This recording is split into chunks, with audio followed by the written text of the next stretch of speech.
and then I'll introduce you and we could get started. Okay, cool. Let's make sure I stay here so I can share it. Hi, everyone. Welcome to Weekend Inspirations with Black Women Leaders in Nursing. Today, we are honored to have Dr. Princess Fumi Hancock with us, and she will present today, and we will go into some questions and answers if you have any. But one event can change your life forever. So that's our topic for today. Welcome, Dr. Princess Fumi Hancock. Thank you so much for having me. I'm going to do a little bit of sharing here myself. So let me quickly do that so that, let's see. Let's see, how do we do that? All right. Uh, so just bear with me for a second because I think it's important that we share this. So let's see. I'm trying to find us here. Let's do this again. Uh,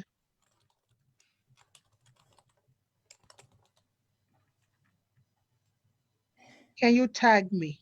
Is it Yes, I possible will. to tag me? Yes, Yeah. I'll tag you. So you can go ahead All and right. share your All right. screen and I'll start to tag you. All right. Awesome. Go ahead. Awesome. Awesome. Awesome. All right. Okay, everybody.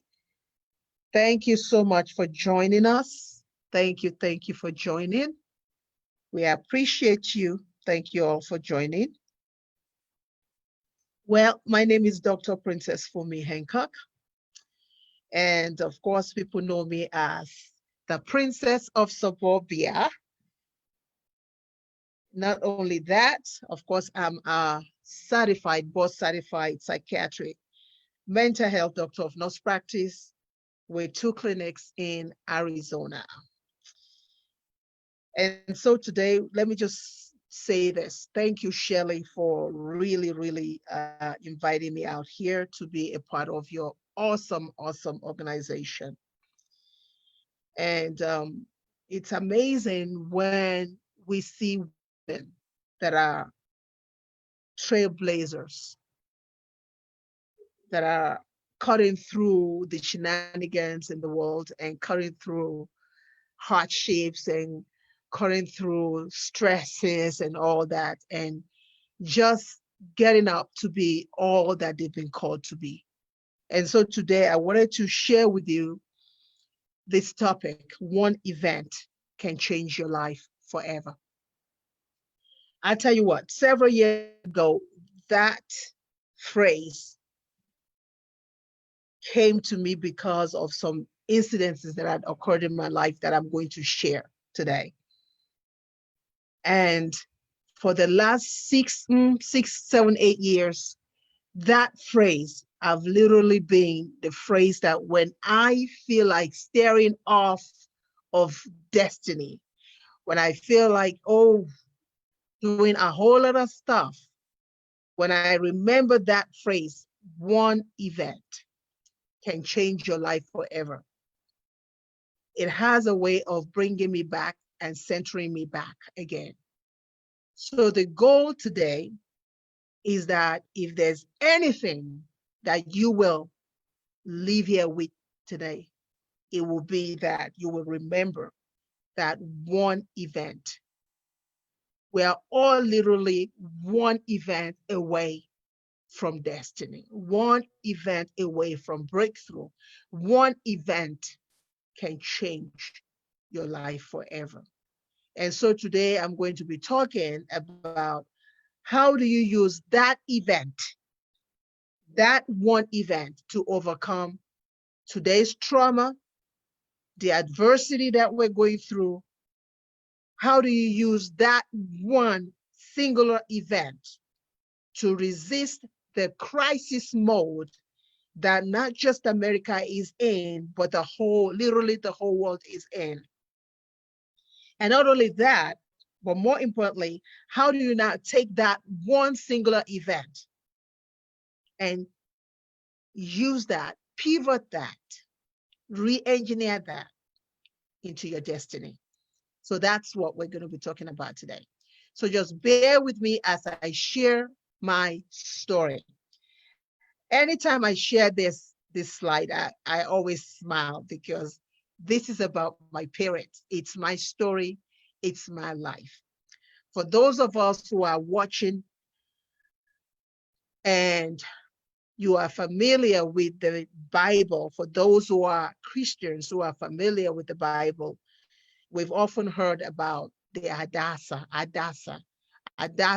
which is Queen Esther. And I often look at this picture that, by the way, this is my parents, Prince Ademola Ogunleye and Princess Remi Ogunleye. And I look at them and I say, wow, this is indeed an Hadassah connection. And there are three lessons that I have learned through their life story. That number one, man's imperfection. I want to sit on that a little bit.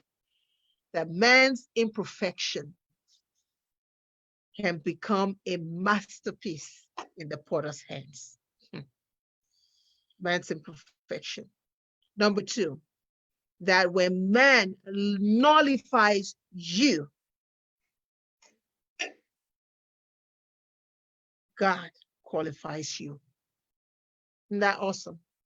When man nullifies you, God qualifies you.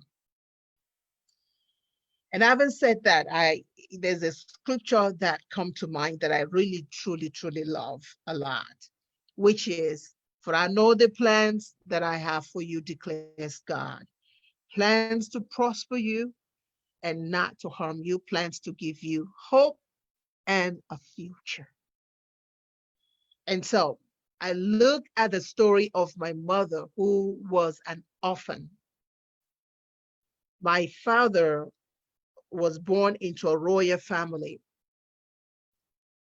that rule and still rule the southwestern region of Nigeria, and they've ruled since the 1280s.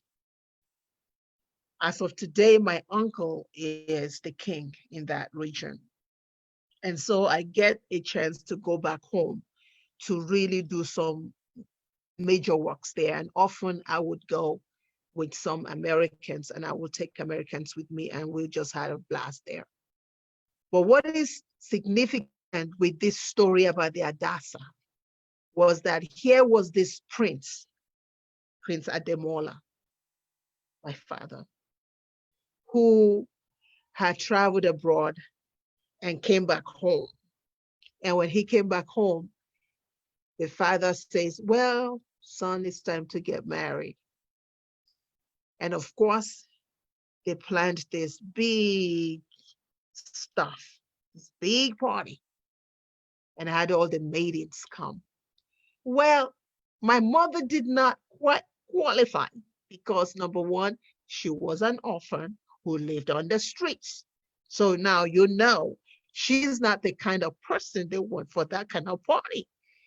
And besides, she was actually busy struggling to make ends meet for herself, her sister, her brother, that frankly, she was not even interested in what was going on in that area. But as God would have it, she went to the palace looking for something to eat.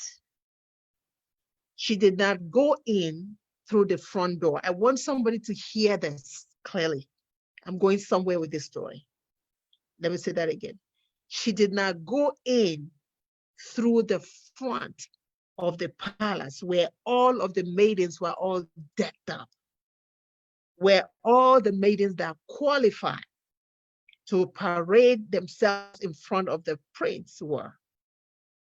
But she went in through the back door where the kitchen was, looking for food.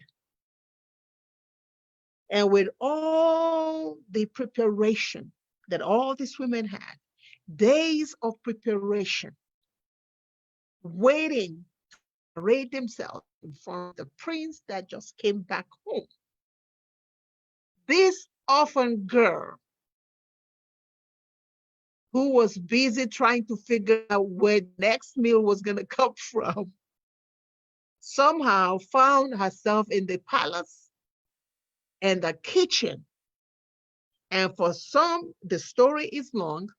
From the kitchen, the palace kitchen, she ended up in front of the prince.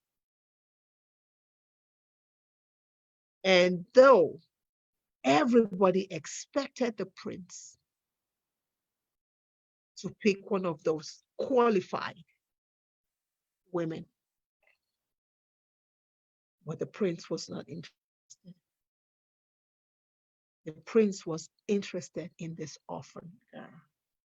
And so when I say the Adasa connection, it's very similar that thousands of years later, after Queen Esther's story, there was yet somebody else, Remy, Princess Remy, in Africa, whose life literally mirrored the same thing that was in the Bible. So I love it when I share this, that man's imperfection becomes a masterpiece in the potter's hands. And as you listen today, it is my desire and my hope that your lives will become masterpieces in the potter's hands today. All right, so, well, I'm sure you know who that person is, with our feet all like that. Well, that's Princess Fumi. And that's, of course, my sister, me, because I guess I wasn't used to sharing, but there you go. I love to share that.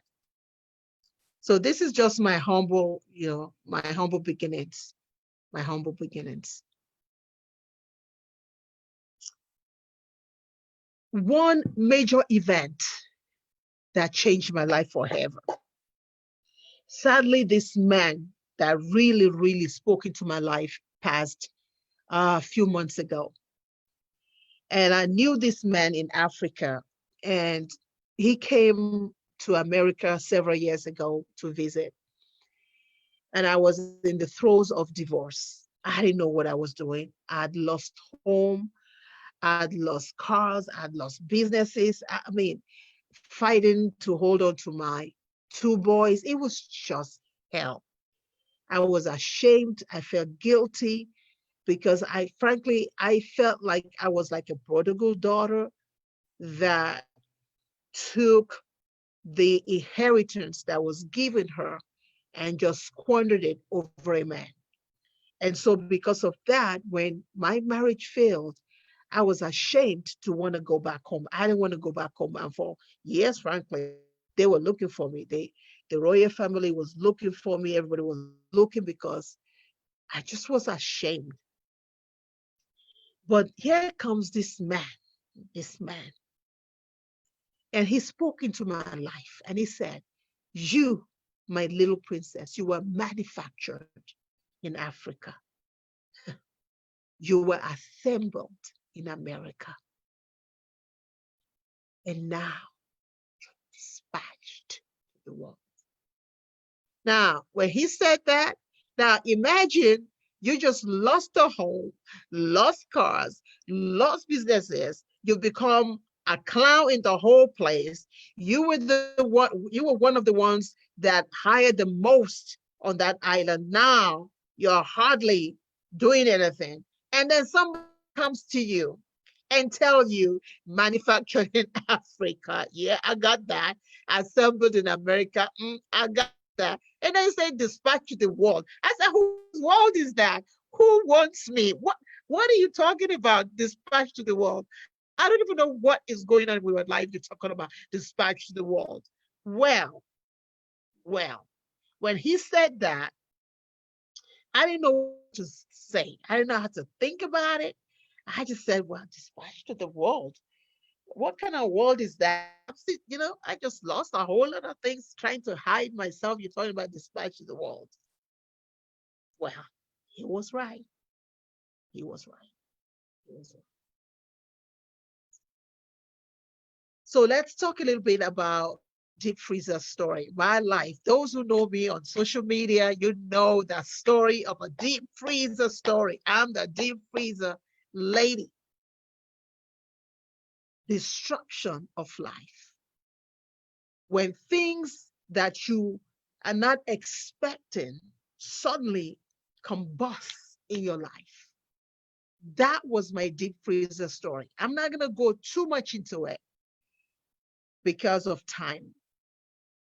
But let me just summarize a little bit of my deep freezer for you experience. Let me summarize it here.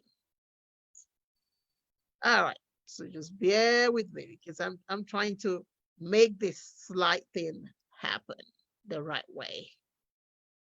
All right. Deep freezer story. Valley experience. Attempted suicide. Bam, almost died. Mentally unstable for 6 months. Bam, almost died. Lost 2 businesses now. That's what I want to say, but I know that I lost more than 2 businesses. Now, just to hold on to my mind, I told myself there were just 2 businesses, but I know that I did more than 2 businesses that I lost. I was literally thrown out of my home. And yes, this African princess became homeless in America. An African princess living in diaspora became homeless. I was divorced at 26. I wrote my first script in Hollywood, and guess what happened? It was stolen. Not only was it stolen, yeah, it became a blockbuster. If I named it, you all would know you all would know the one I'm talking about if I gave you the name today. Not only was it stolen, but it became a blockbuster. Now imagine that. Imagine that.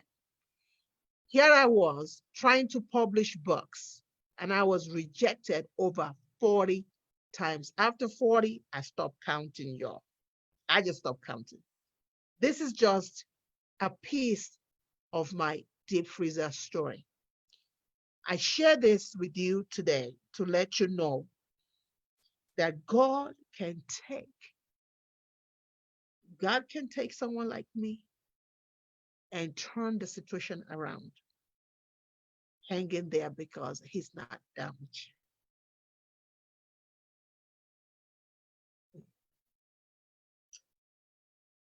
Write your vision down.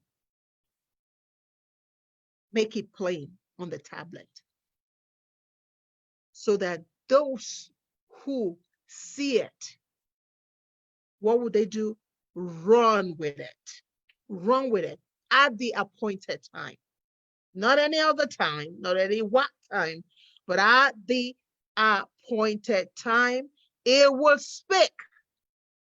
Your vision will speak. Many of us are running around helter skelter, trying to make things happen. But hear this, at the appointed time, your vision will speak.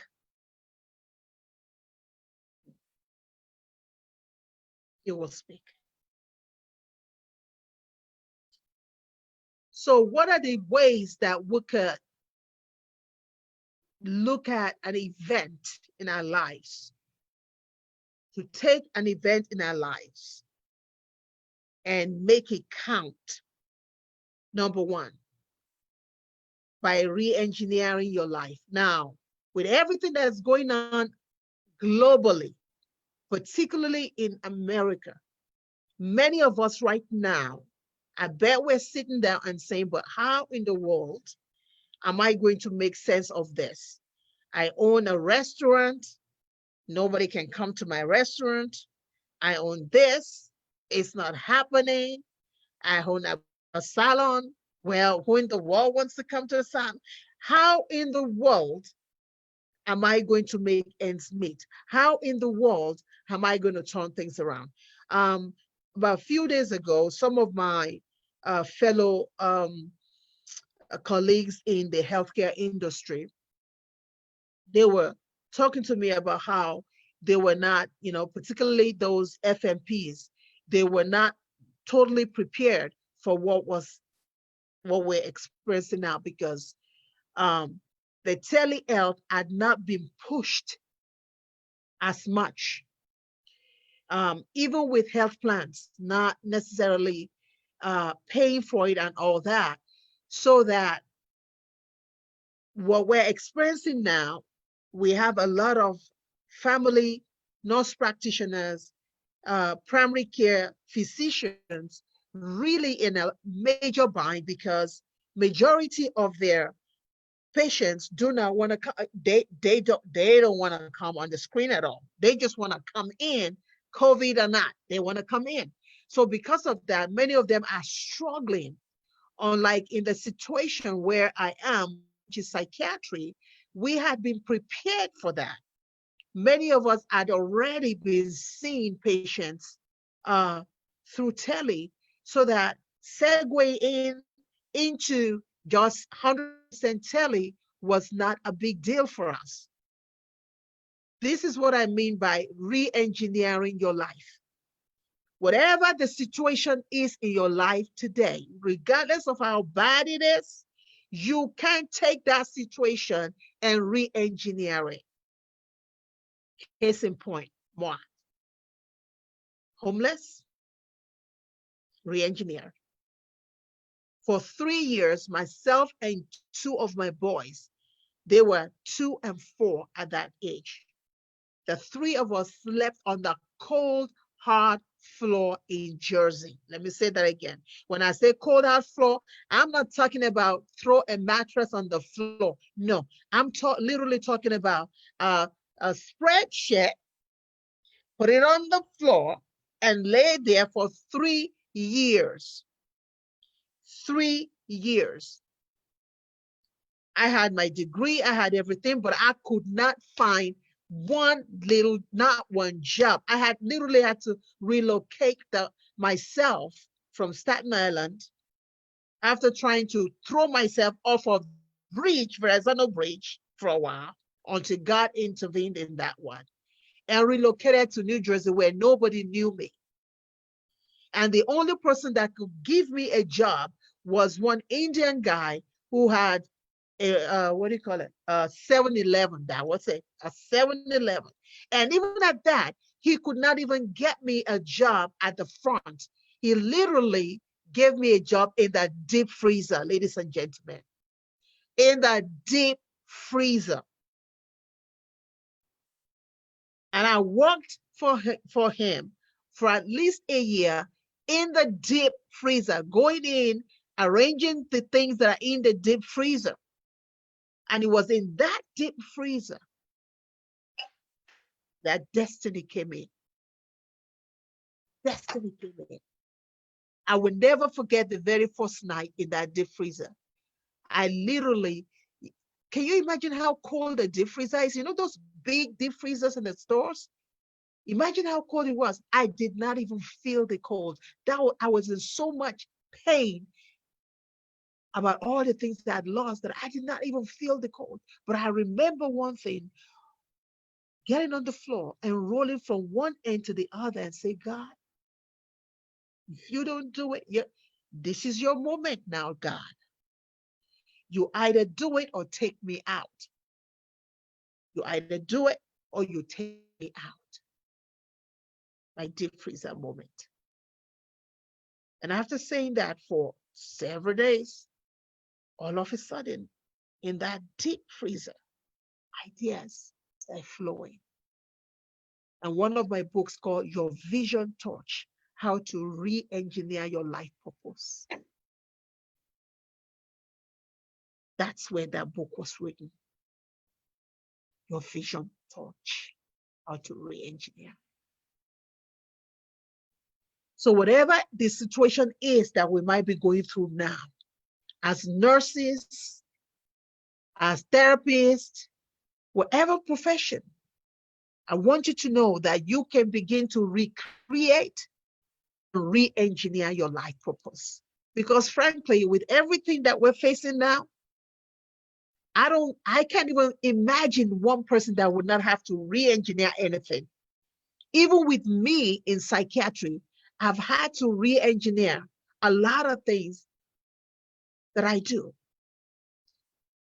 So your one event, your one singular event that will change your life forever will help you to re-engineer your life purpose.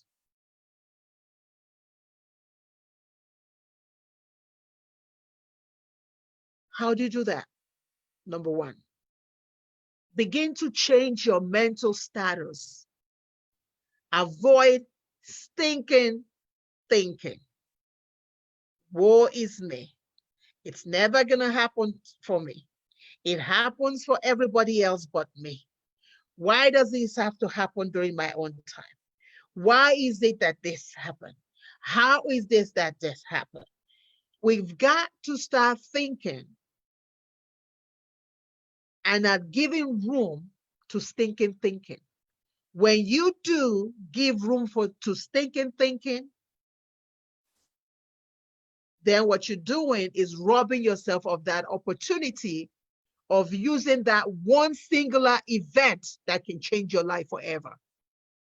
That singular event can either change it positively or it can steer you the opposite way. But when you practice thinking, yeah, of course, it's going to steer you in the opposite way. Change your mental status, avoid stinking thinking about whatever situation that you find yourself right now. Know that you can recreate, but you've got to avoid stinking thinking. All right, let's see. Oh, I think I went too far. All right. Once you've avoided your stinking thinking, now you are jazzed up, you are ready to roll. But before you start rolling into anything, can we create our passion plan? A lot of times, many of us, we lay down, we get this idea, but we are so much into the idea that we don't stop ourselves to say, you know what, let me count the cost. Let me count the cost. I want to build a house. I don't even know how much the house is cost. But then guess what? I go out and I go buy the house without even knowing what it's going to cost. So it's important that you create a passion plan. Now, people often ask me in some of my workshops, what's the difference between passion plan and business plan? Well, your business plan is ingrained in your passion plan. Your passion plan is bigger, is wider, but your business plan is inside of your passion plan. Now, that's something that I can always talk about some other time. But passion plan, what is your passion? What would you like to see yourself do? Where would I want to be in 5 years, 10 years? Even with all this drama going on, can I dare to dream? Can I still dare to dream? Is my dream in alignment with the season that I'm in? Ooh, let me sit on that for a second. Because we all can dream. You know that. We all can dream. If you're a nurse, trust me, you can dream. We all can dream. But the thing now is that dream, does it align with the season that you're in? Because frankly, some of us, we take our dream and we try to recreate or create that dream in the wrong season, or we take the right season and try to create a passion, a wrong passion in the right season. So you've got to not only understand the passion, but you've got to understand The season, you've got to be able to look around and say, what season are we in? We look at ourselves right now. A lot of the things that we're doing, right? Telling, virtual. What season are you in right now in your life? And the passion that you have, can you re-engineer it in such a way that it can fit the season that you're in right now? Understand your passion, understand the season that you're in.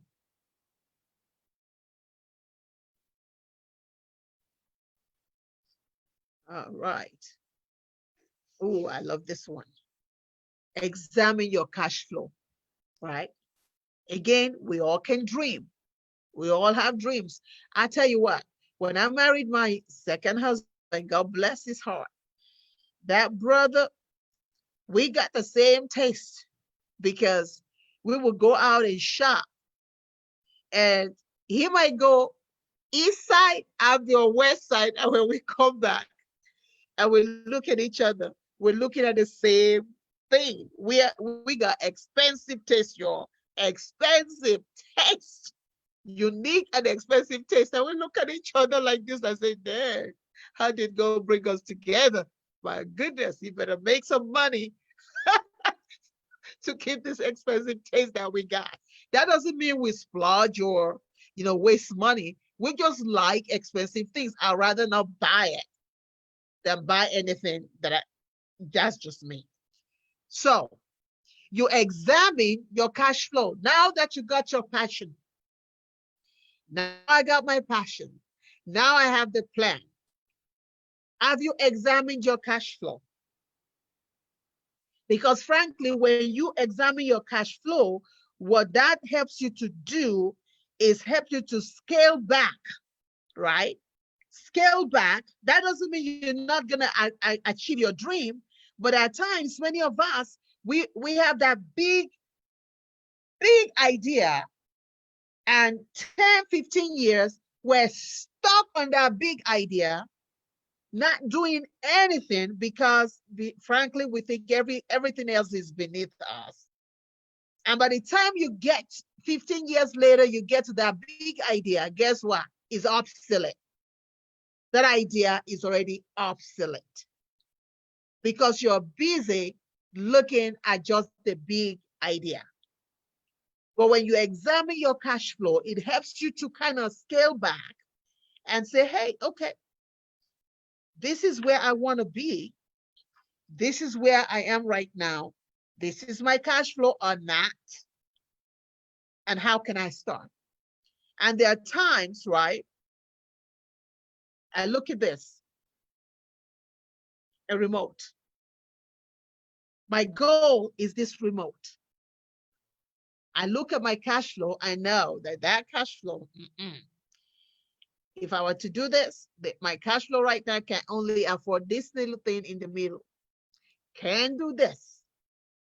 So what do? I'll say, all right, what can I do with my cash flow to make sure that I do this? And I begin to work at this. And as I work at this, I increase my cash flow to the extent that it get to a point where the cash flow now, I can afford this whole thing. Examine your cash flow. One event can change your life. But that event, for it to really change your life, these steps are important so that that one event, when it manifests in your life, you are prepared.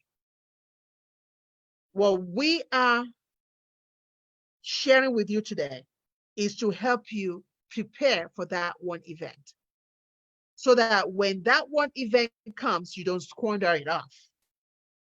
You don't say, oh my God, what do I do with it? And you don't waste it.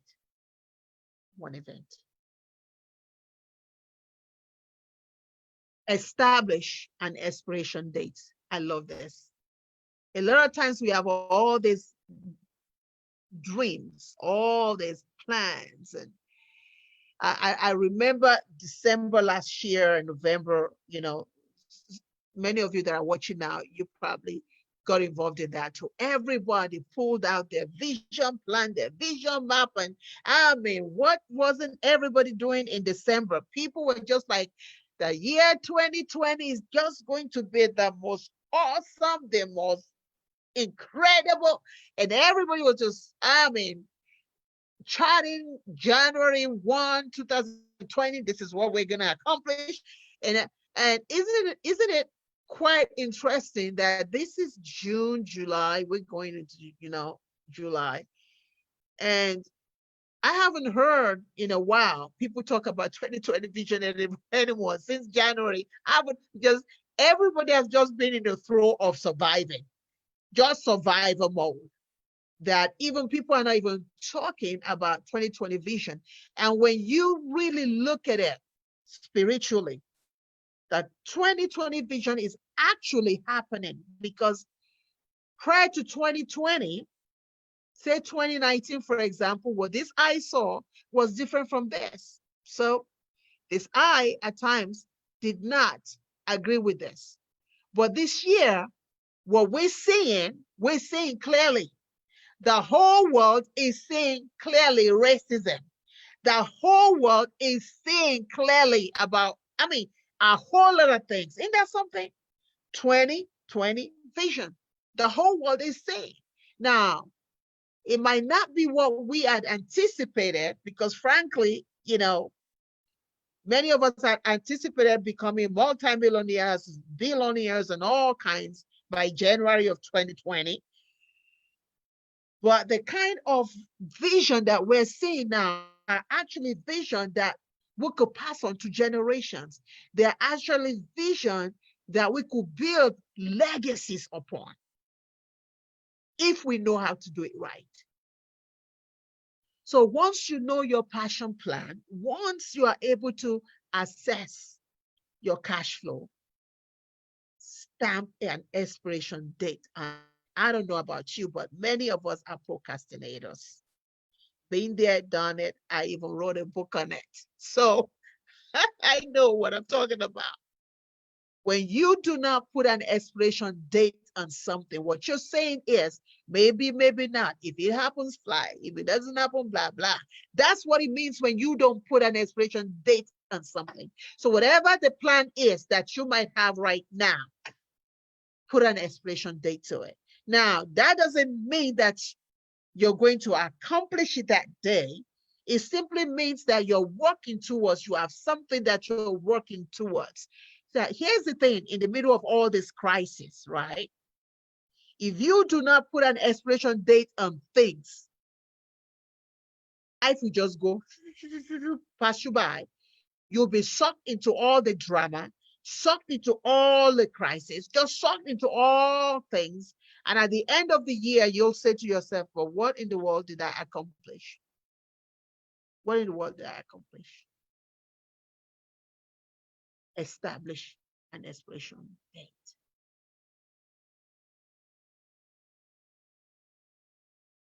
Write your legacy statement. I look at what's going on in the world now. Wow. Wow. For hundreds of years, Black American fought so hard, misunderstood many times, stepped on many times, passed over a whole lot of time. And the year 2020, the year of the nurses, the year 2020 is what God chose to bring attention. This is the moment where it's not just about Blacks anymore. This is the beauty of it all. It's about us and our families. It's about Blacks. It's about different colors, races coming together and writing a legacy statement. A legacy statement for your community, a legacy statement for your family, a legacy statement for the world at large, a legacy statement for your industry, a legacy statement for your business. What is your legacy statement? What is your legacy statement? If you closed your eyes today, what would you want the world to know about you? This is the moment that we're in America right now, where our legacy statement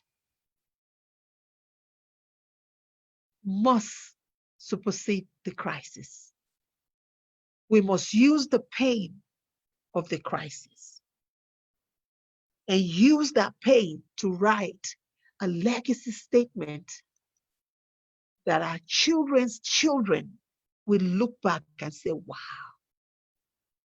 what a powerful set of people that lived. What is your legacy statement? And if you don't have one, take this crisis moment and all the things that is happening around you and sit down and begin to map out your legacy statement.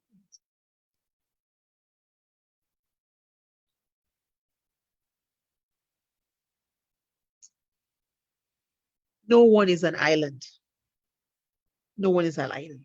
When you look at the demonstrations, when you look at all the things that is happening in the world, frankly, it's important that we understand that no one, I don't care how many degrees you have, you might have PhD, 10 PhDs, it doesn't matter. No one is an island. Find yourself a mentor. So in summary, the process of living your destiny: 1, change your mental status, avoid stinking thinking. 2, write your passion plan. 3, examine your cash flow. 4, establish an expiration date. 5, write your legacy statement. 6, understand and seek help from others. And 7, develop an exit strategy, because frankly, a lot of the problems we're in right now is because there was no exit strategy, right? A lot of the problems we are in with COVID-19 was because there was no exit strategy. And so now I say to you, develop an exit strategy for yourself. Where am I today? My mountaintop. I'll just summarize this. I call this my mountaintop, where I am today. All right, so I nurse, right? I own 2 clinics in Arizona. Those are the buildings where those clinics are. And what we do is psychiatry, basically psychiatry. I nurse. I speak, TED Talk speaker. I was the first Black, I don't even know what to call it, first Black, period, man, woman, to ever speak in Saudi Arabia. It was quite an experience gracing their stage as the first Black TED Talk speaker. This is what the power of one event can do in your life. Of course, I also own, I have a radio podcast that is now heard at, on iHeart and iTunes and a couple of others. And I talk about Tear the Veil, where you come and rewrite your trauma stories and discover your legacies. This is just part of my experience writing books and traveling all over the world. That's Saudi Arabia, Dubai with some friends, and training. Of course, I write. I often say books and films are my legs to the world. And God has really privileged me to be able to write scripts that are now not stolen, but I actually hire actors like Malik Yoba, Tommy Tiny Lister, and some others like that. So it's been a journey. It's been a journey. And of course, we've won the NAFCA and Oscar, Indie Fest, and a couple of other um, awards. Of course, I've written up to date. I've written 24 books, 16 have been bestsellers, to fiction, 22 non-fiction, book adaptation to movie and documentary of sentimental value. Fearless Visionaries, Tear the Veil, where I brought 18 women uh, together and turned them all into number one best-selling authors. And it's just like, it's incredible, just incredible. We spent the whole last year traveling literally all over the world. And it's been incredible journey. Okay, so these are just some of the books. The book Quit Your Job in 90 Days took me to London. And again, some of those books. Wake Up Girl, You're Worthy. Pick that up. Tear the Veil, volume 1 and 2. Those are the ones where I brought in 18 women and turned them all into number one best-selling authors. And of course, some of the awards, some of the places where I've been featured. I share this with you to show you the power of intention, to show you that one event can literally change your life. This one is an event that changed my life in Hollywood, where people had said, "Oh, you're over 50-year-old, we want you in Hollywood. Oh, yeah, nobody believed that you will ever be in Hollywood. You're an African, you have an accent, you have this, you have that, you have, I mean, all kinds of stuff that people will just put on you, put on you." But this night, it was a 2 minute. You can check it out on my YouTube, Princess of Suburbia. It was a 2 minute that literally changed my life in Hollywood when I went to get the award. And of course, some of the movies. And what I do, I also serve and I give through Adasa Foundation, the Princess of Suburbia brand in Africa, where we take care of children. And this is my journey back home after 25 years of running away, and then went back, I went back home. Uh, it's amazing. This is the library that we'll put together there. And of course, myself and some of the Tennesseans that went with me. And I see, how can I serve you? Become a rehabilitative best-selling author. Um, I have what do you call it, an online school called Storyteller Bistro, where you can find people like I call him a young man. He's New York Times best-selling author, teaching. And of course, Alexander, she is a cross-cultural strategist from Dubai. She's an American, but she's gone all over to work. And of course, some of our awards here. This is one of the things, projects that I'm working on right now, Trauma Care Maestro Emergency Kit, which is needed with what we're doing right now, what's going on in the world right now. This is just to tell you that, show you, coming from that deep freezer and now the mountaintop. And to summarize this, one event elects who you are. One event molds your values and your beliefs. One event charts the course of your journey, either good, bad, or indifferent. One event determines your destiny for life. One event can change your life forever. Thank you, everybody, and thank you for listening. Again, thank you, Shelley, for having me. Thank See, you. Thank you so much for joining us. you're Simply quite welcome.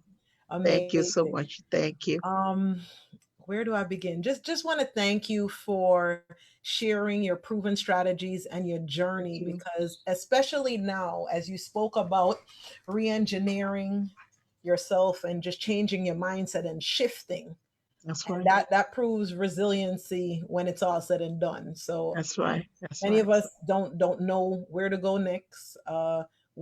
we're at a loss because this is new for everyone.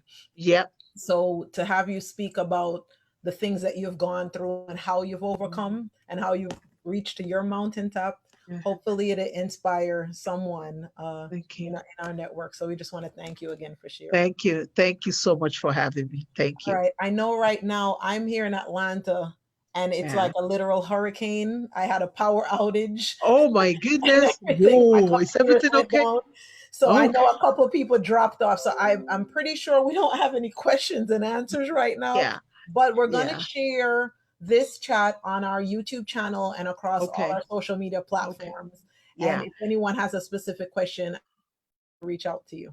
Okay. Okay. And Well, thank I'm gonna go on your Facebook too and then yes, pick it up from there yes, and yes. then share it. Yeah. Yeah, and we did tag you as well. So Okay, that's awesome. all right, Thank thank you you so so much. much. All right, Thank you. take care. All right, bye Bye. bye. All right. Bye now.